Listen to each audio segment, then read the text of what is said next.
September is National Suicide Prevention Awareness Month, and there's an event in Chicago happening tomorrow to help bring hope to those affected by suicide and also to help save lives. Such an important topic to talk about. To share more about this, we want to welcome Angela Cummings, the Executive Director of the American Foundation for Suicide Prevention, Illinois. We appreciate you coming in and talking about this, though a tough topic to talk about. Definitely. Can you first talk about the event tomorrow? What's happening? What's the purpose of it? Absolutely. So tomorrow is our Chicagoland Out of the Darkness Walk. It's the largest suicide prevention walk in the country. Wow. Yeah, so we're really excited. We expect about 4,000 people to come out. Wow. You definitely can just come out and register on site. We have about 4,000 people pre-registered. It is a walk to just raise awareness about mental health and about suicide prevention. It's a place where people can come together. We have survivors of suicide loss, those who have lost someone. We also have people who are sort of honoring their own struggle and journey. Maybe they've made an attempt, or maybe they've just been dealing with a mental health issue their whole life and they want to be in a supportive environment.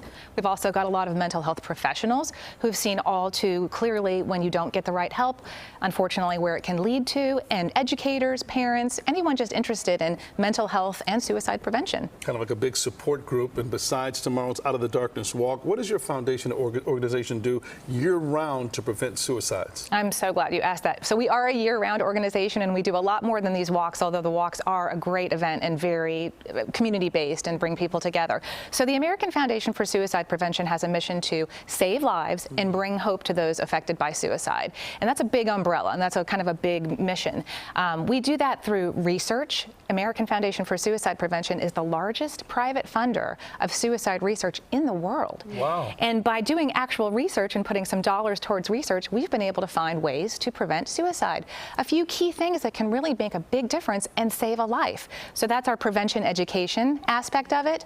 We also do legislative advocacy. So when a bill is coming up, for example, the 988 that everybody probably has heard about, we really pushed our legislators to get that passed. Other like anti-bullying laws, for example. Here in Illinois, elementary and all students actually get 5 mental health excused days, excused absences for mental health. So important. That's an advocacy piece right there. So, and then of course we do provide some support services for people who have lost loved ones to suicide. Well, we appreciate your work, and we know the last 2.5 years have been so difficult. And for you talk about mental health, for our mental health, it's been so difficult. Can you talk about how things have really shifted during the pandemic, how you've had to ramp up your efforts and just the work that you're doing? So it's really interesting. The CDC data that's coming out is showing us that suicide rates actually declined 2% over the last 2 years. Right. Now that data does lag, so we're not entirely sure what's the whole picture of the pandemic will be. But we do want people to feel hopeful, and really the mission is hope, right? Bringing hope. What I will say is the troubling aspect of it is that reports of depression and anxiety due to the pandemic are up. And we know that those are warning signs. We don't know that those are things that will necessarily lead a person to make a suicide attempt, but we know those are considered warning signs, those stressors.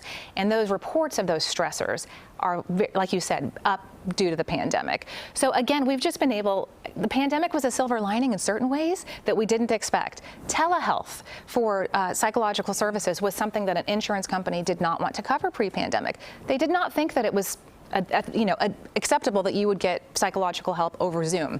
Right. Well, then we had to do everything over Zoom, right? And suddenly everybody had to see their therapist over Zoom, and a lot more people had access to therapists. When you don't have to get a babysitter, take off work, you can just log in the privacy of your own home and get some mental health help. That actually ended up being a really helpful thing for mental health.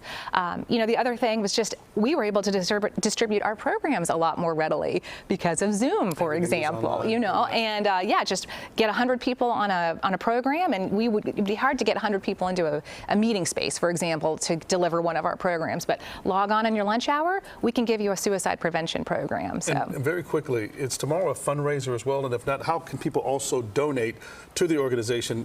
Obviously, you're providing a lot of assistance to a lot of folks out there. Thank you so much for mentioning that. Yes, it is like our largest fundraising event of the year, and it does raise a lot of funds that go directly towards suicide prevention. We're very good stewards of everybody's fundraising dollars. People can go to chicagowalk.org, very simple to remember, chicagowalk.org, and you'll find a donate button there. So if you feel moved to come on down, great, we'll see you. If you just want to support the cause, that donate button is pretty easy to click. So. All right, Angela, thank you so much for being with us. We appreciate you.